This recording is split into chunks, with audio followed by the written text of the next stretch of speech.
Paranormal Karen, she's so spooky. Paranormal Karen, funny too.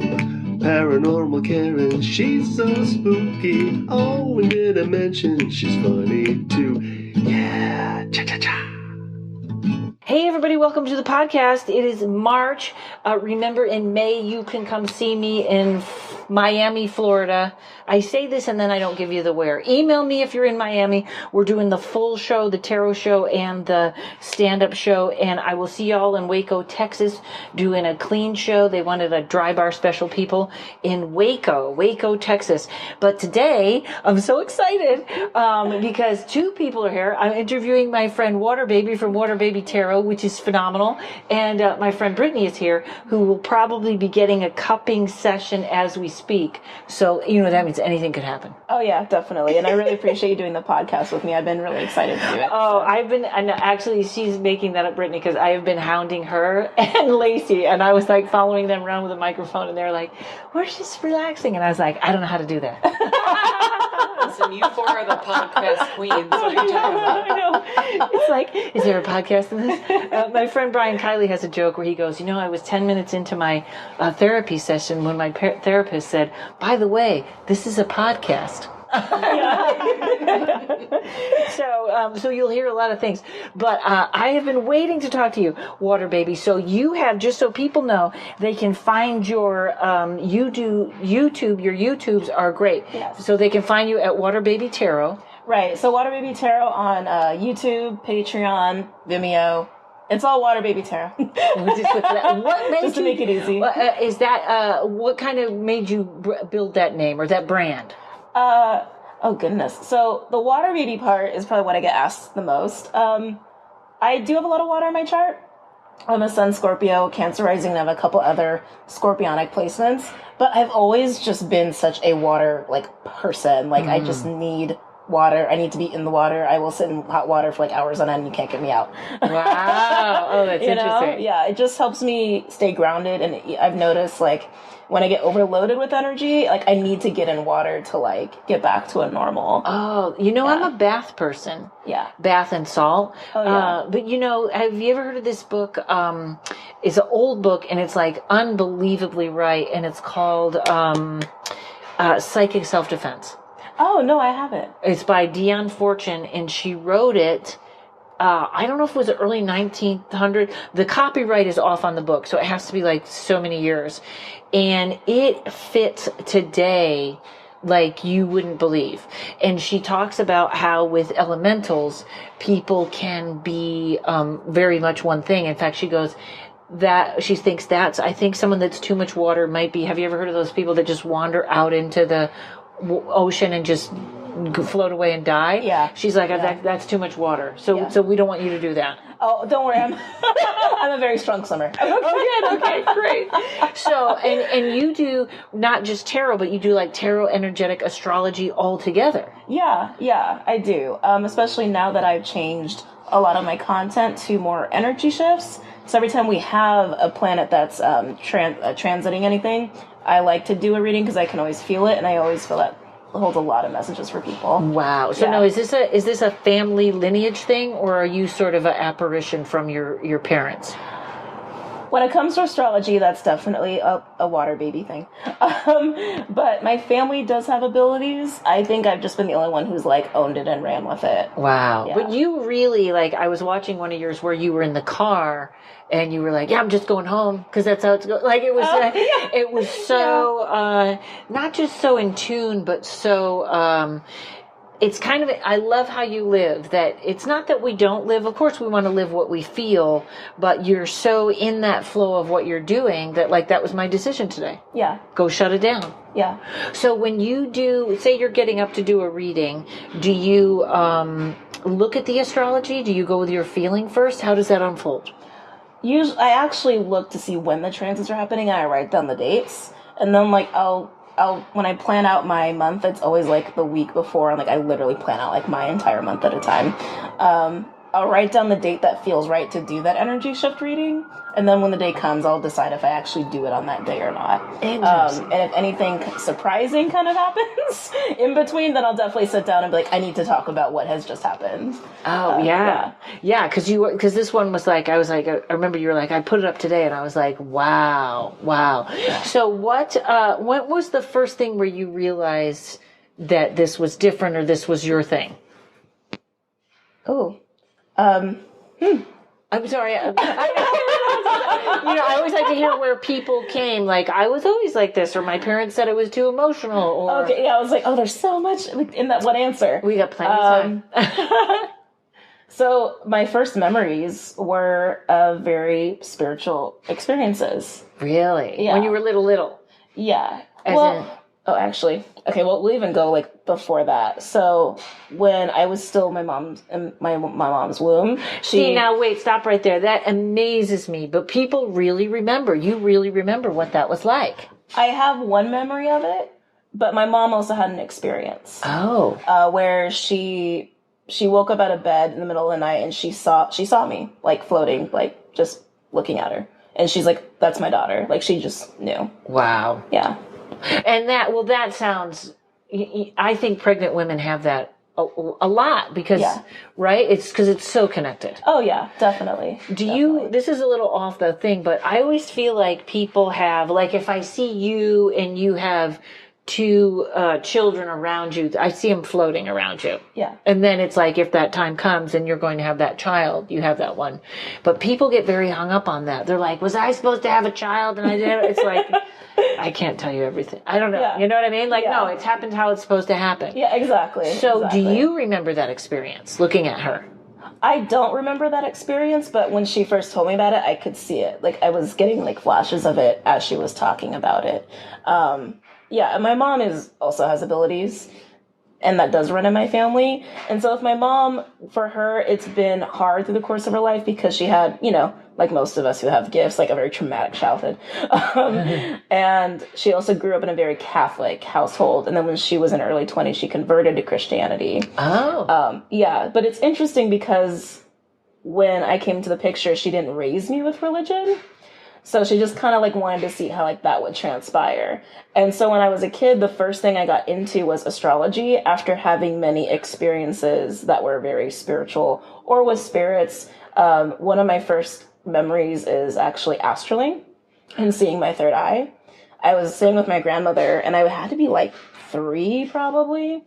And I remember at the time I thought I was waking up and she had this big vanity in her bedroom and I walked over to the bedroom and I literally saw like my third eye, and being that young, I freaked out. Wait, so you saw like what it would look like in a picture, like a third eye. Like it really looked like an eye. Yeah, it actually wow. So that's even, go ahead. That's fascinating. Yeah, and of course I became terrified because I didn't understand. And then I just remember propping up in the bed. Was the next thing I remember. But It was the exact bedroom. Like, nothing was different. It's like, I know now that was an astral experience, but at the time I was like, oh, what an awful dream. I know. Well, yeah, because we're not, it's that's not really something we're used to in our consciousness. Yeah. Do you think that our third eye really looks like an eye, or do you think that's what we need to project to see what it is? Like, that's the only way we'll understand it if we see it as an eye?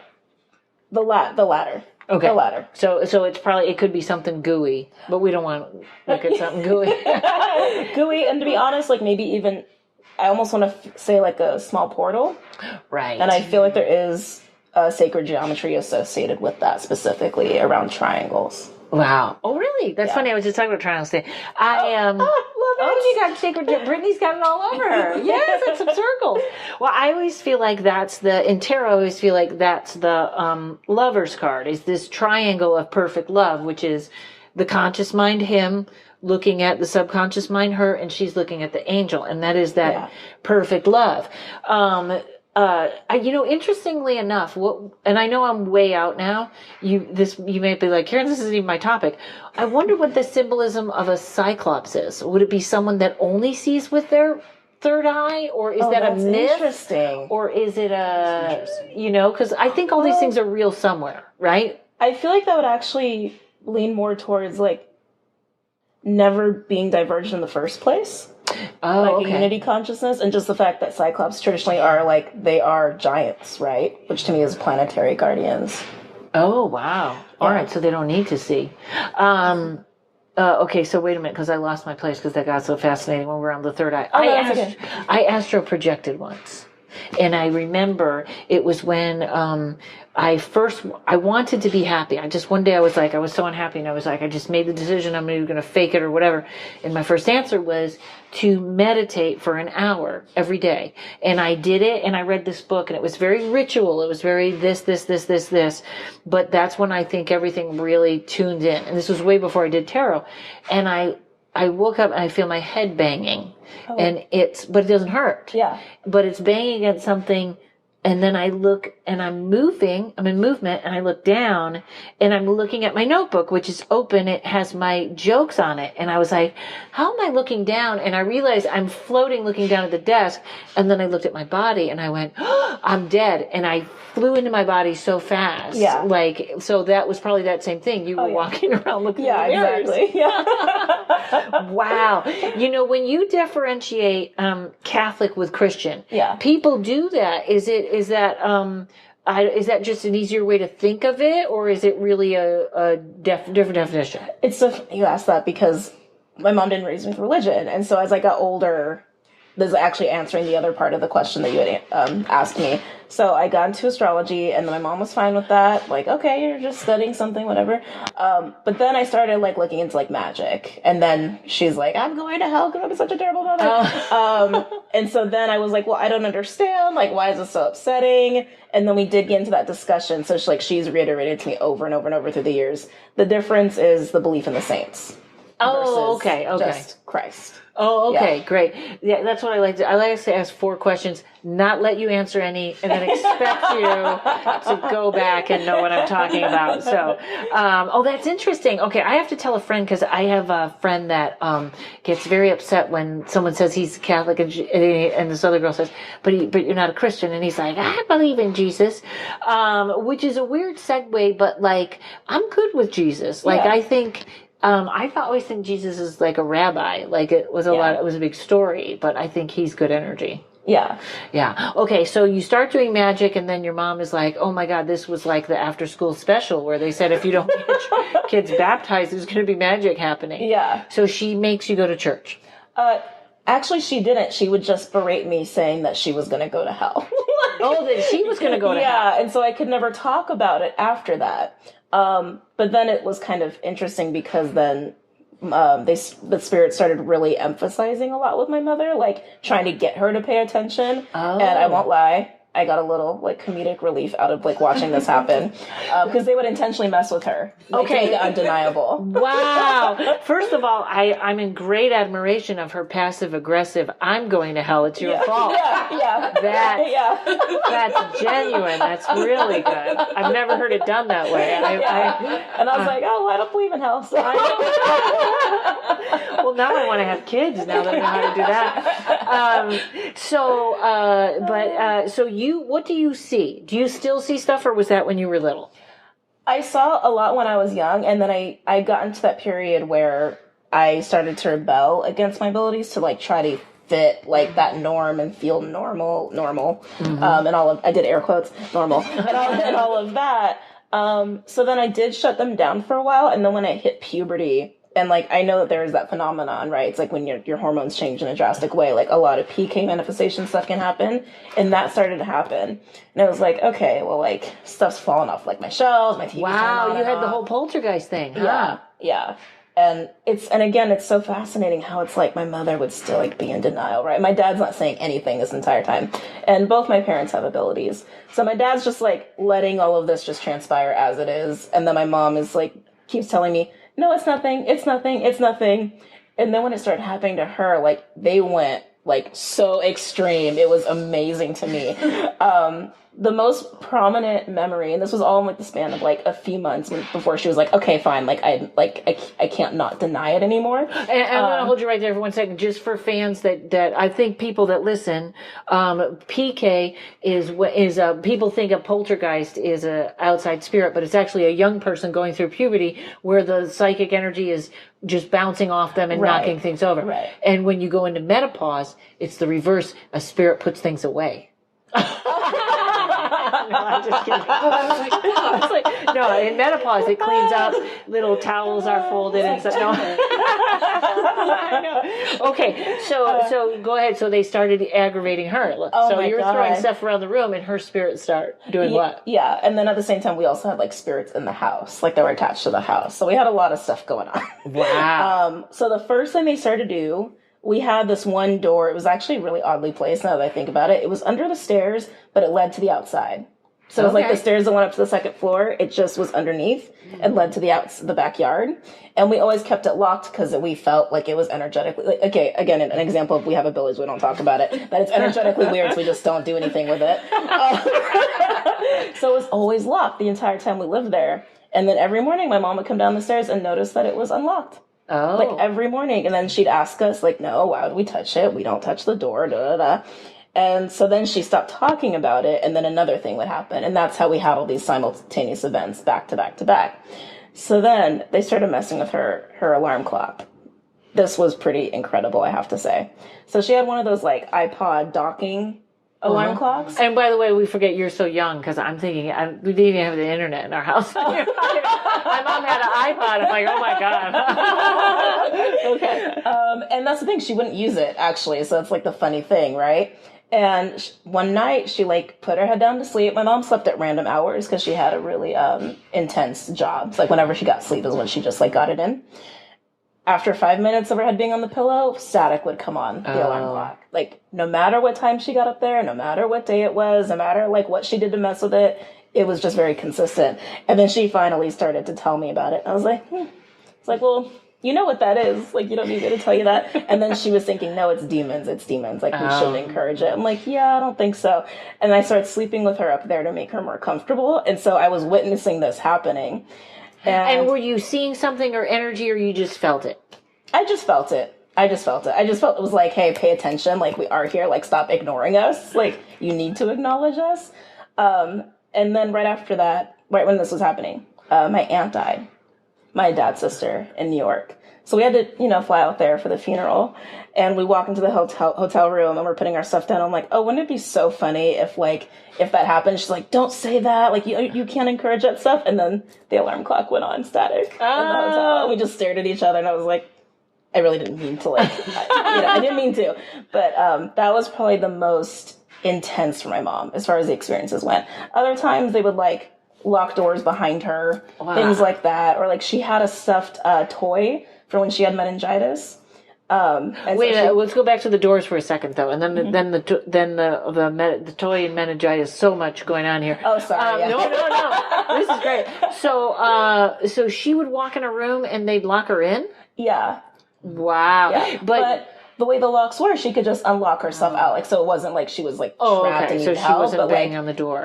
Just to give her attention, because in our house we never closed doors if we were in a room. Like, that was the rule of the house. Really? Is that was that a we always want to know where you kids are, or was that just openness or a scared thing? My mom never gave me a reason, and I don't think she knew why she felt that way, and I'm thinking just to have energy flow, but I don't think she was tapped into the reason why. She just said, we don't close doors unless you're using the bathroom. That's interesting, because a person, they say, especially if there's smoke in your house, it's better to have the door shut. Like, if the fire breaks out in the house, you don't want all the doors open. But I close everything. I when I go to bed, everything must be closed. This.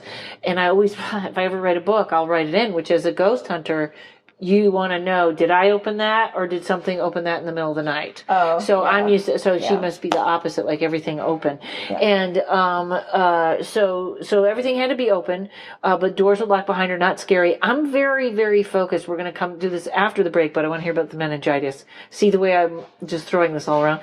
Yeah. I want to talk about the weird door after. So your mom had a toy for meningitis, you said? Yeah, so my mom's had a couple near-death experiences as well. Which makes her already like a beacon of light. Yeah, and she was already sensitive to begin with. So it's like, I know she's incredibly sensitive. She's had experiences in the course of her life, and like now she's fully accepted, and like she's even had an ascension process. Like, it's cool to see like such an extreme transition for my mom.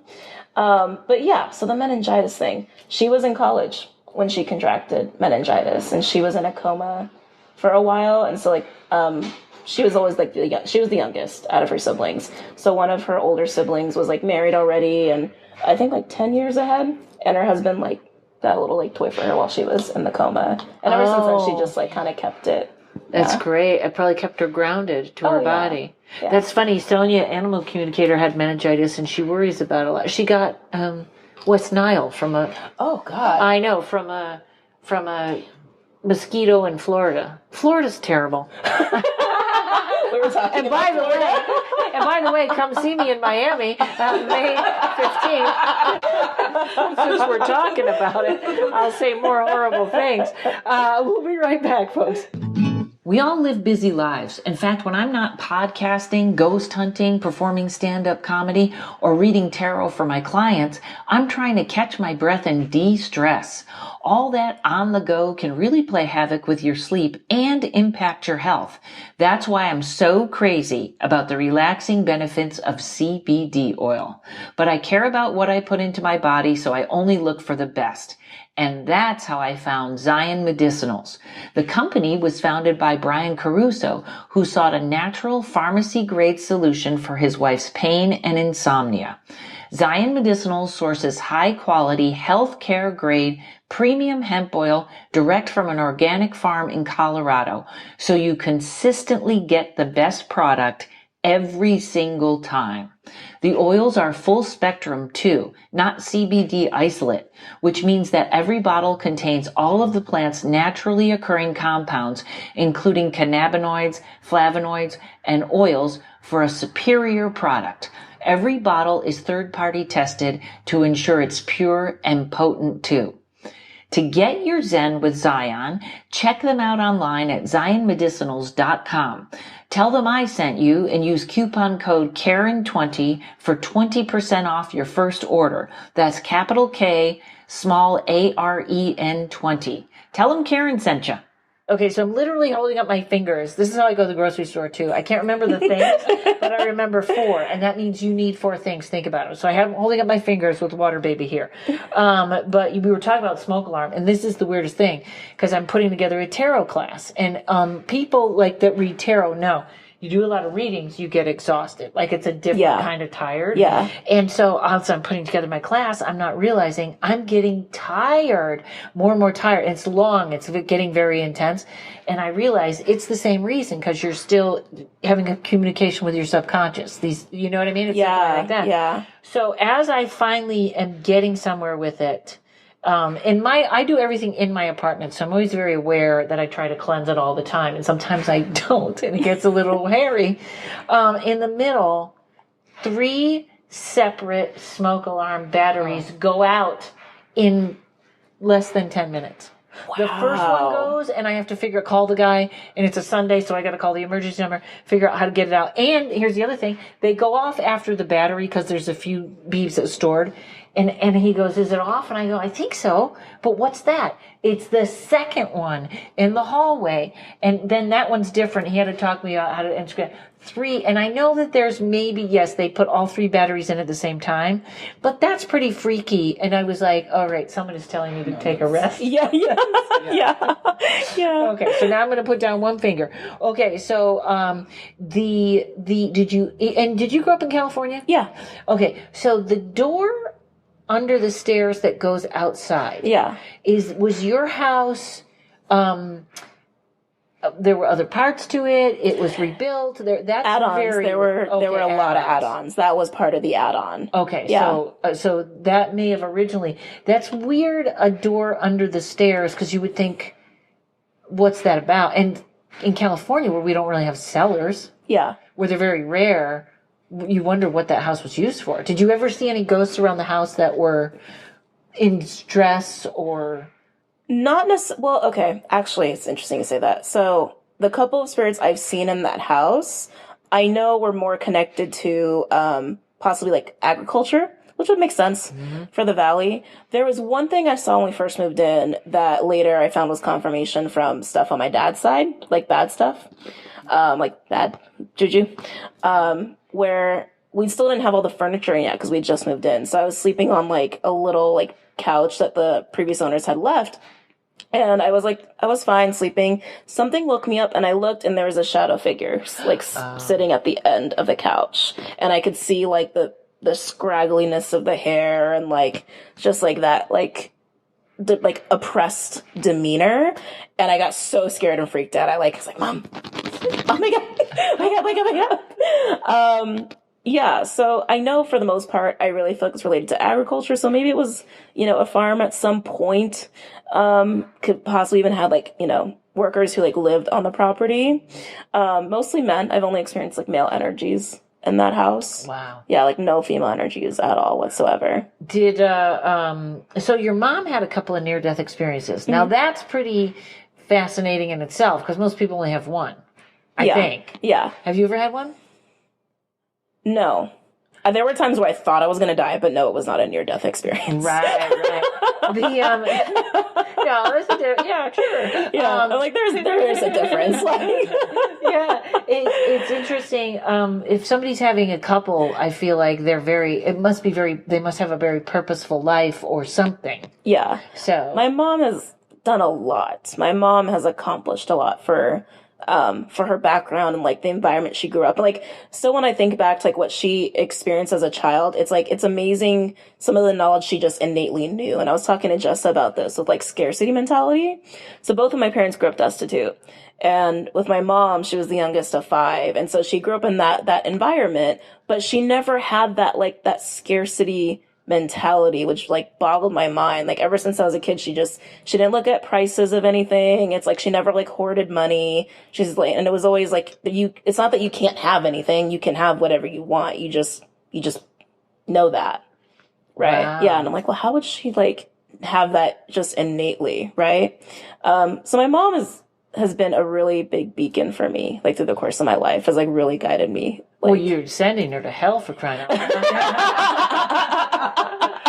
You might as well say something nice about her. Well, she sounds amazing. Yeah, my mom and I are really close, and we've had a lot of past lives together, a lot. And in this last year, I've like gotten to know like the whole galactic part of that too, which is amazing. She's I forget the actual name, but a whale person.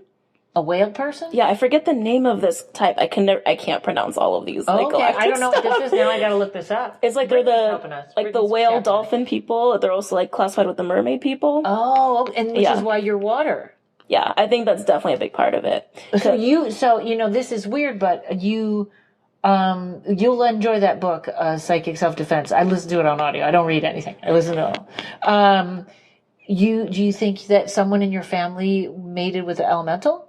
I know that sounds weird, but I've come to realize the galactic portion of like my family is like very strange, and there's a lot going on there. And it also makes sense just because like my family history here, like earthly ancestry, is also very complex and very atypical, and a lot of like secrets and stuff like that. And both of my parents are starseeds. Oh, really? So they're way ahead of their time. Yeah. Because they would be out of, I guess it's supposed to go in an order, right? Yeah. Both my parents are boomers, like on the latter portion. Okay, so your mom might be my age. She's... Maybe you're not supposed to say. I know, I'm like, wait a minute. Why did I feel like I wasn't supposed to say? Was she like these? Close, close, very close. Because people know how old I am. We won't talk about it. Okay. Okay, so you and your mom are very close. So she's on board now. She's on board now, especially like when I had her realize the whole whale connection. She's always had this connection with whales, and when she dreams, she always goes... Okay. I think it's like that's it. That's it. Or whatever. The Cetacean Ascension Mission. Oh, yeah. So this is your mom's mission. Yeah. Can we read that? Yeah. Okay, so this is what your mom is here for, and tell me if she sounds like this. The consciousness of the cessation word I can't say and it carries the missing records of the planet Earth. As humans awaken, we begin to recognize the cetacean, I'll say it wrong every time, consciousness. I always say whale people. This is very, so the recognition is what will take us to the next step in human evolution. That is why that is why it is vitally important at this time in human history that humanity make direct conscious contact with the whales and the dolphins. Fascinating. So she's all about the whales and the dolphins. Oh, yeah. And we've had some incredible experiences together, like with whales, like out in the wild. A couple, actually. The first one was in Kauai. Oh my God, I got so chills when I think about this. Because this was like a time I thought I might have died. We were out on like a snorkel boat for Nepali coast.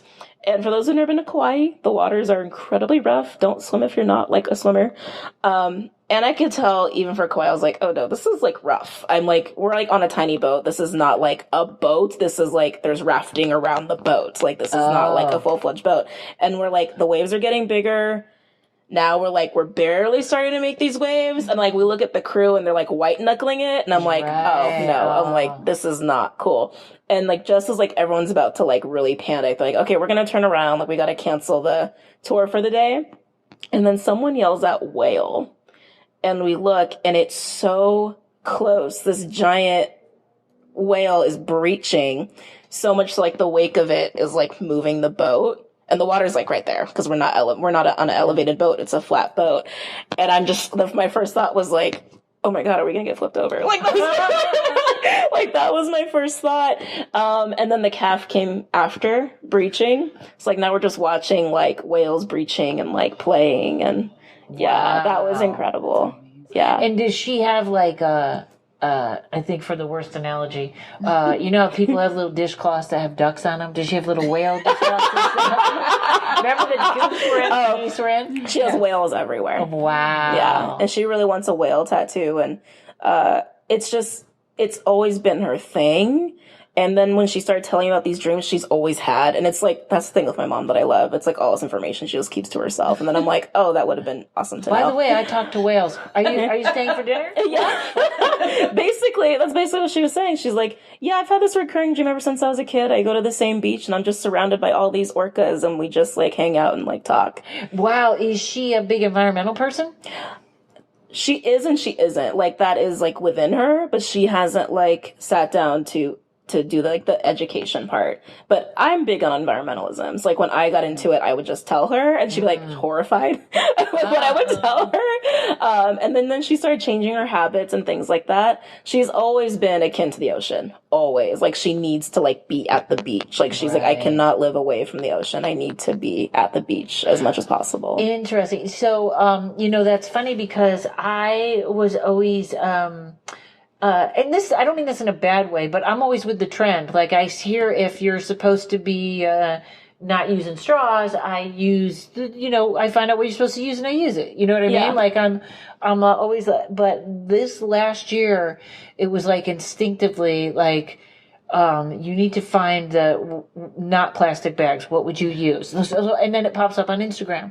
Or even I'm looking to sell merch and I don't know. I almost was going to get Paranormal Karen's reusable straws. Yeah. And then I asked my cousins and they're like, why would anyone reuse a straw? So I'm like, okay, maybe that's not, like I have to find. But lately it's been like everything I see, I feel like, what is that? Like, last night we were watching, I love this video, it's called Blossom, and they do DIY or they do, what you do. And they went through, I did not know, in the bottom of the recycle thing, there's 7 numbers and which ones can and can't be used. And like they showed that like a greasy pizza box can't be, recycled. Right. So you give them the top, you recycle the top, you cut the bottom, put it in your plants, it's compost.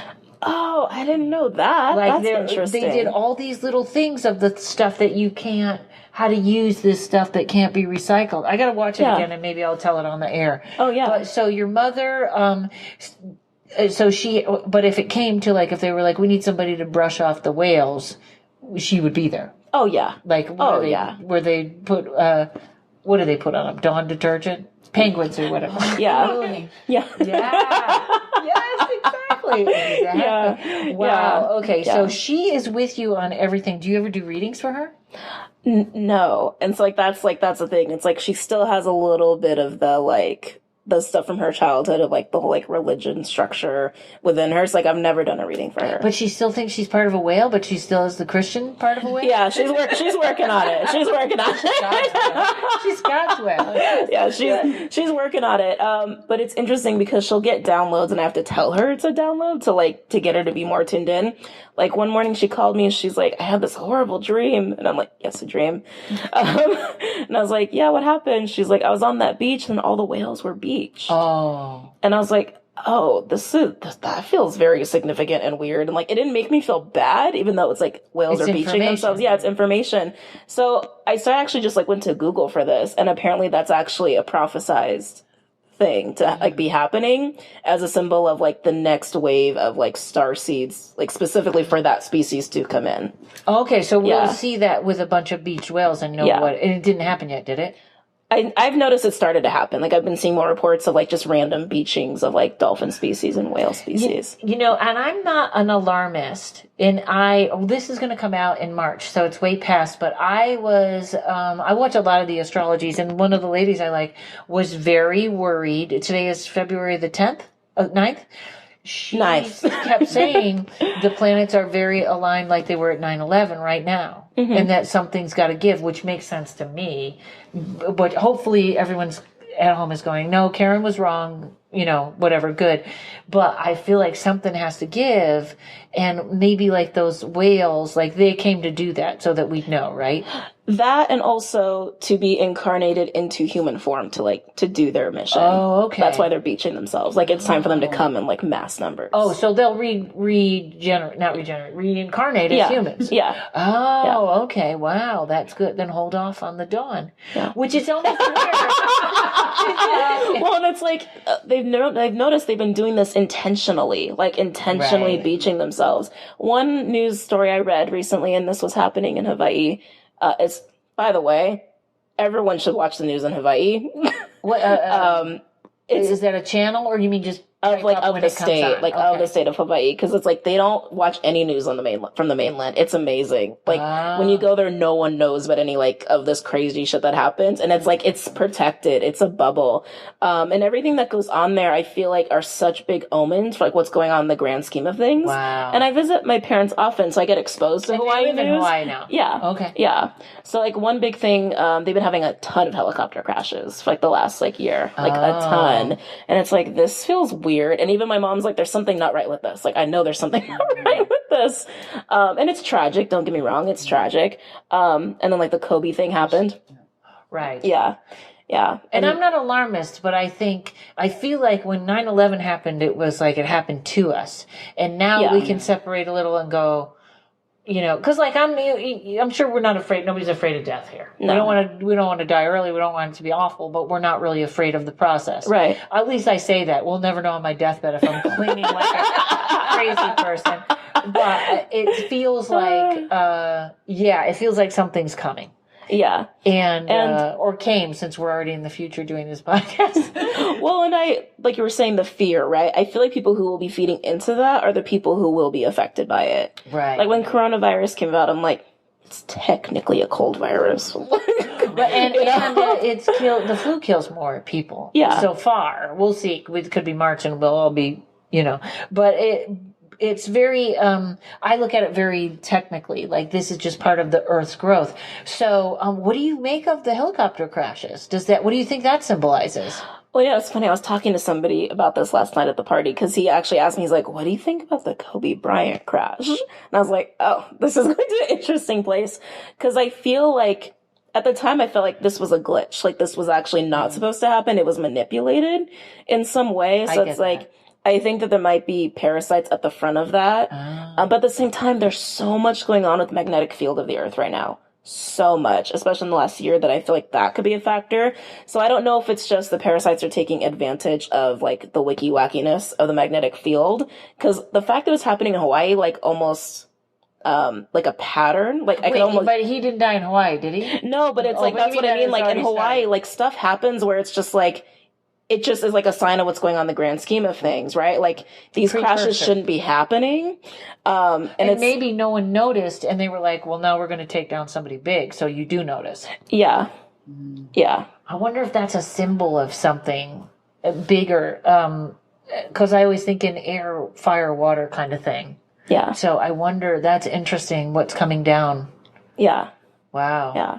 All right. So she picked up on that. So have you ever heard of this place in, you know what? I'm going to hold this here. I'm going to tell you about this place because my friend had quite an experience at this place in Hawaii. So we'll be right back. Psychic medium and buddy of mine, Terry Huberman, is with me today. Terry, you've given me so many great readings and healings, and now you've got everything together in one package. Tell me about that. I sure do. So this package has energy healings, readings, and coaching. Coaching, that's the best. And people, they buy the package. You give them coaching once a week? Yeah, so we meet online once a week, and in between, there's support as well. And who would this be for? This is really for folks who are in indecision, needing to get into their intuition because they're blocked or stuck. They need to move forward. And so we explore what the root causes of the problems are. And helps them get out of their own way. Yeah, absolutely. Terrific. And what can they expect from this? Sure. So moving from anxiousness to confidence, accessing their freedom, joy, and security, and really being in alignment with themselves so they have that clear direction, so they know, aha, this is what I need to do next to reach my goals. So now there's something that's free so people can talk to you and see if this is for them. Yeah, absolutely. On my website, terryhuberman.com, there is a page where you can click, and it's the intuitive coaching package. And there is a button there that says schedule a free call. So you go ahead, schedule it. We'll get on a call and you can learn more about this program, and we'll see if this is a good fit for you or not. See if there's chemistry. Yeah. Beautiful. It's an odd date. TerryHuberman.com, TerrieHuberman. I highly recommend it, folks. So we're back, and I just showed Waterbaby, and she's in charge of trying to pronounce this word. So I'll tell you about my friend Becky. She goes there. It's on Kauai, right? Yes, Uluwai Falls. Okay, and they say go there. You have a spiritual experience. Go in and sit in the waters and say what you want to happen or what you want. And her father had died a few months before that. And her mother went and said, I want to talk to him one more time. So they all go in the water, and sure enough, the mother starts to fog over, and she's having a conversation with him, and they're right there. And it all happens. And then they can't get her mother out of the fog, and they have to take her to the emergency room. And they get to the emergency room, and they say, what happened? And she says, we're at, Uluwai Falls. And they go, oh, just leave her for a little while. They're so used to this happening that like an hour later she's fine. Yeah. So there is so much. So did you live in Hawaii? No, but I've spent a lot of time there. Right? It's so I think it has to do with being surrounded by water. Oh yeah. And the don't whistle while you're and walking the beach stuff. Oh, that's an interesting one. I haven't heard that one. I know all the scary ones. In fact, Kermit Apio came on, and they'd say, don't whistle by the beach. You're calling the warriors to fight. You're summoning warriors to fight. Oh, that's interesting. And there's something that when you walk through, if you see, I don't know what it is. It's a guy, he comes out in the street. You're not supposed to look. You're supposed to. Oh, the night marchers. The night marchers. You're just supposed to go down. Yeah. So. Night marchers are a thing. And it's a real energy, though. It's a real scary. It's very real. It's very present. And people have come across that. They've been in that situation before. Hawaii also has what they refer to as the menehune. I'm sure. And that really fascinates me because it's like, it's the little people, and I'm just like, oh, they're aliens. Like, I know they're aliens. I know they are. And people still claim to see them in certain areas, like on Old Poly Road in Oahu. I probably should, I can feel some of the locals going like, stop talking about this stuff. What is that when people just see little people that are the menehune? Yeah. And what would be your feeling? Are they elementals? Are they, just a different thing that we don't know how to... I'm flashing back to something I experienced a few months ago in this conversation. So I do feel that they are actually a species that are not really talked about, and I feel like I've actually seen them in the other realms. When I started having interactions, with a lot of different galactic beings after the Carians really like made their introduction with me, I saw these little like what I would describe as very cute, like very like very small, like. Oh, you guys can't see my hands. Like, what is that? Like 1.5 feet? Yeah, it could be a foot. Like tall? Like a ruler. Yeah, like about that size, like at most maybe 3 feet. Like, and that was like only like a couple of those like that, but like very, very cute. And like they were fairly friendly. And I was like, oh, that's interesting. Like, I wonder what species that is. And like now that I think about it, I've never come across that in research. So I'm thinking like maybe that's just their people, but there aren't that many of them, or they're just a very specific job because they do stay hidden away. Like that's part of their thing is to be the hidden builders. They build stuff in the middle of the night, or they fix things in the middle of the night, or like in the shadows there people don't see. And then you walk out and it's like, oh, this is just here. Okay, that's cool. And actually, that's a nice segue that we're going to go to when you said who were talking to you before the Carians talked to me or something. Yeah, the Carians. Okay, hold that thought. There's another friend of mine went there, and a paranormal team took them investigating, and that is not. They were very professional investigators, my friends. Yeah. But if you don't know that, like they took them to places. My friend was like, that was the first time I was really afraid, and they were like, don't hold the flashlight up because you don't want to see what's out there. Like this very irresponsible of the Hawaiian ones. Yeah. And they got pushed. And they were like, don't look up, and you don't want to see that. And we took them way out somewhere where they wouldn't have been able to find their way back. Yeah. And so there's a lot of stuff out there that's pretty. There's a lot. And even for myself, I've been there so much, and I've gotten to know, at least Oahu I've gotten to know really well. Oahu and Kauai I've spent most of my time. And like, there are just places like you just know not to go. That it's just like, you better respect that. Yeah, exactly. Wow. So, so now, because we're going to turn this, it's because we're in the third part here. I want to turn this to you and the kind of readings that you do when people tune into your channel. So you said the Carians started talking to you. Yes. So that was part of me coming into like my understanding of who I am. Right, what's your thing? Yeah. And when I started interacting with them. And who are they? Are they aliens? Are they spirit guides? The bird beings, yeah. The bird beings, okay. Yeah. So even give me more on that. So they're actually one of the 2 original races of alien species, the Carians and the felines. And then from there descended others. Like Carians started descending. Is that the right word? Descending? I'm like the descendants of. Sorry, excuse me. The descendants of the Carians were the reptilians. Then like the draconians. Like that's like the lineage that like the Carians gave birth to. Felines are more like the Lyrians and Pleiadians and all of that, and it starts to branch off. The Orions are supposed to be my people. Where are we from? I think we're more feline. I wanted to say feline. I mean, Orion is such a fascinating thing because of like the Orion Wars, right? And I know there was we got to go into that now. We got to talk about that. My people have been persecuted, I hear. Yeah. I'm very. So, and the felines, obviously, that's Egypt, right? Well, Egypt is fascinating because they were both there. Oh, okay. Got it. And this is where I think that it helps really connect the larger community, right? Because not everyone, but most people who I interact with are Lyrians. And after my research, most starseeds are Lyrian versus like Carian and Reptilian Draconian. Carian's like one of the more rare. And that's ones. Your people. Yeah. And they started communicating with you. Yeah. So my very first experience, for lack of better terms, I believe I was on one of their planets outside of one of their habitats. Astro or dreaming or out of your body. Yeah. Okay. And I was actually with my mom, and we were on the water, like right off the island. And we were both like, oh my God, it's so beautiful. Oh my God, it's so beautiful here. And just taken aback by that. And all of a sudden I see this huge bird being like just fly over and hang out next to us. And my mom actually said, that's an alien.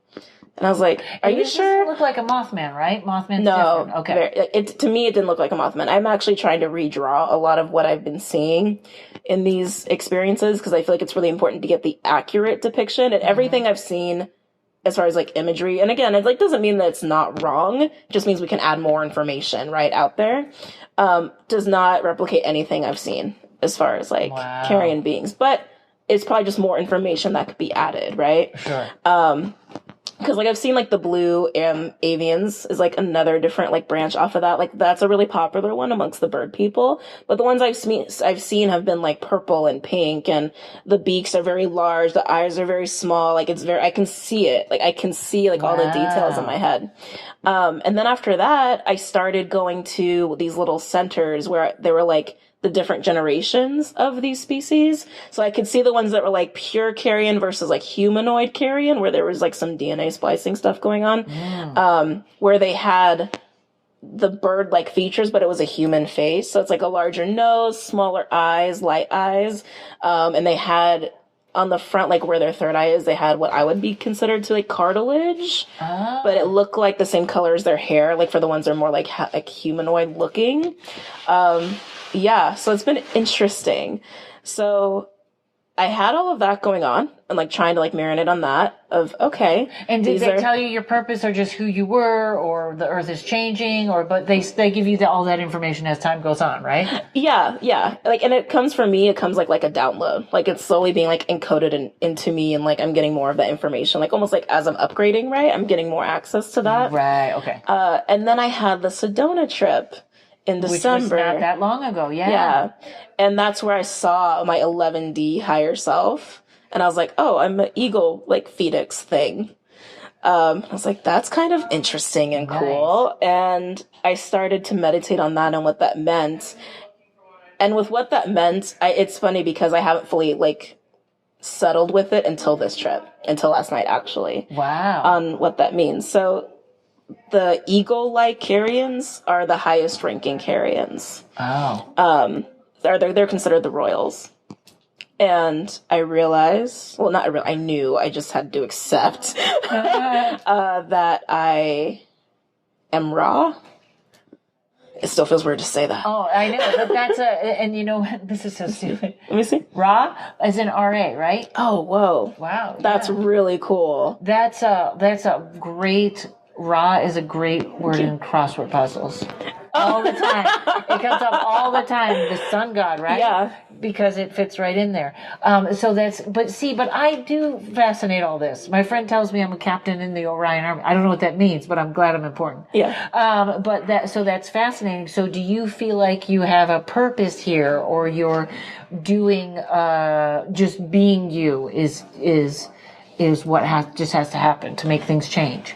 Or you feel like you have access to their information and they don't really have a purpose? Like what does that, I know that's a lot, but like what does it turn, because it guides your life now. No, it does. And it made me realize that a lot of the way I've interacted with people through the course of my life made a lot more sense.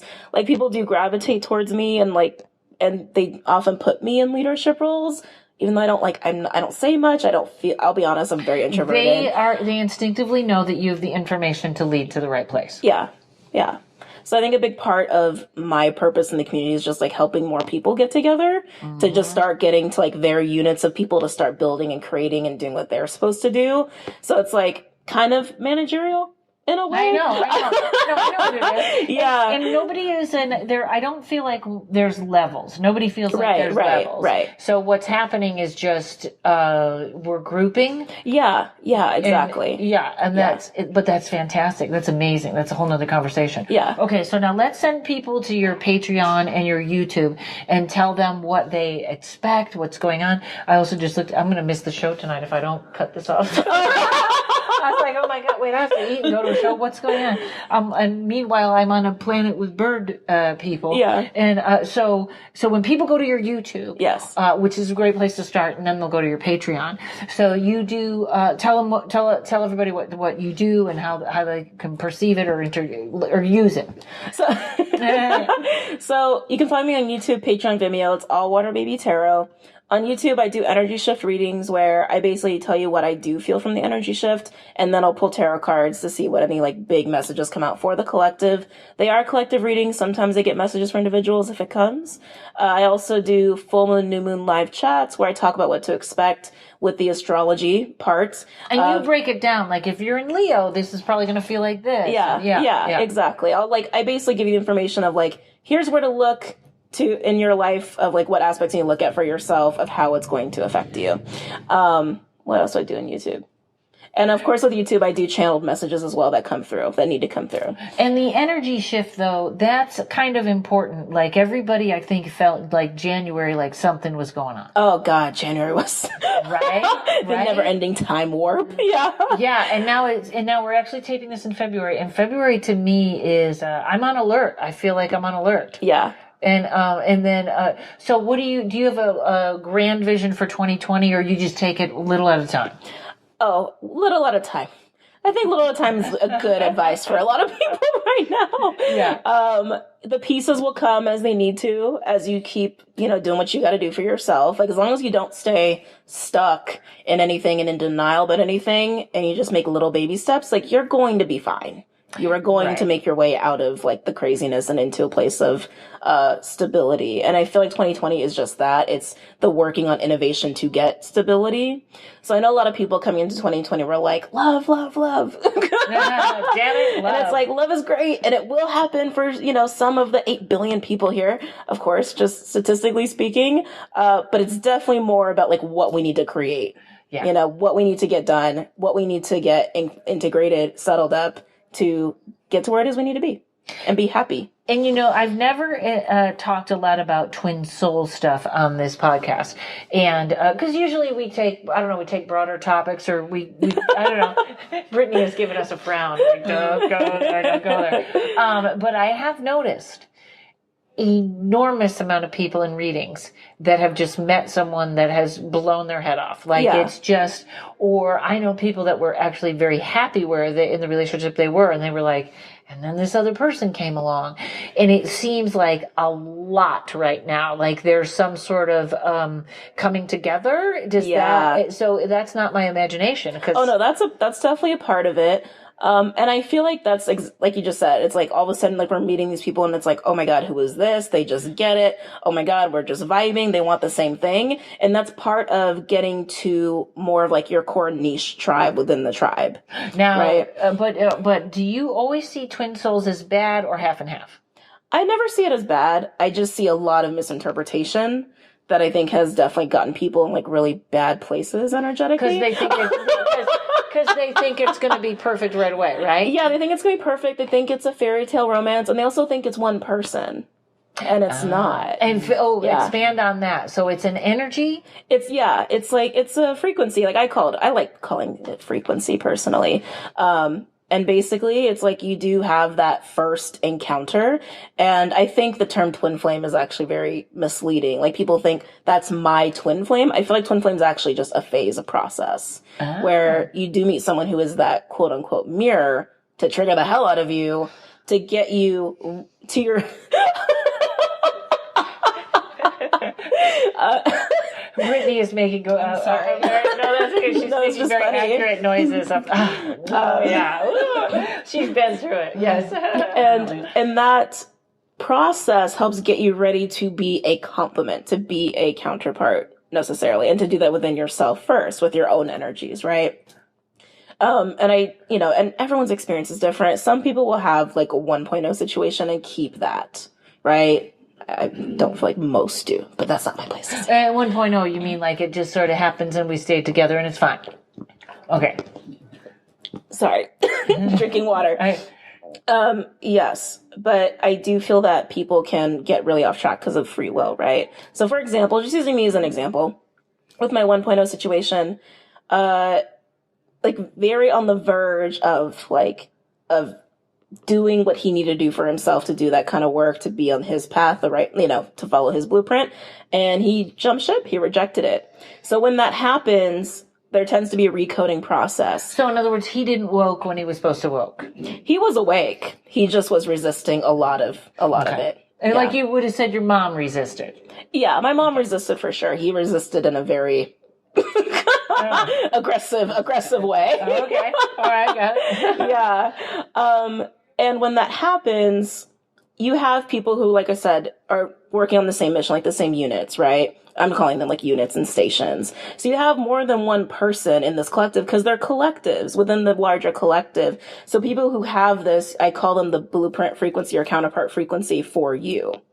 So if your counterpart jumps ship or gets unplugged, there are others who can fit that avatar of that frequency. Great. Good to know. Yeah. Yeah. And you know what else? A lot of people who haven't been in love things seem to be popping up. Like if I haven't met the love of my life, which is a very tricky term. Yeah. Yeah. But it seems like something is going on with that, I think. I don't know. It's all so fascinating. It's all just, it's unfolding as we speak. Yeah. But, all right. So now tell everybody where they can find you. Oh, which you did 3 times. Yeah. We're going to do it again because I will listen to this and then put it in the show notes. Waterbaby Tarot. Yes, Waterbaby Tarot on Patreon, Vimeo, YouTube. I also have a new series, Balmy Spirit, but it's all under Waterbaby Tarot. So you'll see it. And they can get you on. You got a website or no? It's all. I do have a website. I do have a website, but it needs major revamping. Just FYI. Oh, okay. You'll see her. She's 12 years old, and it still says I do sign readings. I don't. So just get your information from my YouTube channel. That is up to date. Great. All right. Yeah. Thank you so much. Yeah. No, thank you for having me. It was really fun. You all over the place. All right, everybody. Thanks for listening. If you could leave me a review wherever you listen, that would be great. Go to my website, click the subscribe button. I'd love to build my email list, and then you can know when I'm coming to your town doing comedy. Website, karenrontowski.com or paranormalkaren.com. Thanks to Mike at Una Rising Media, and everybody, we'll see you next week.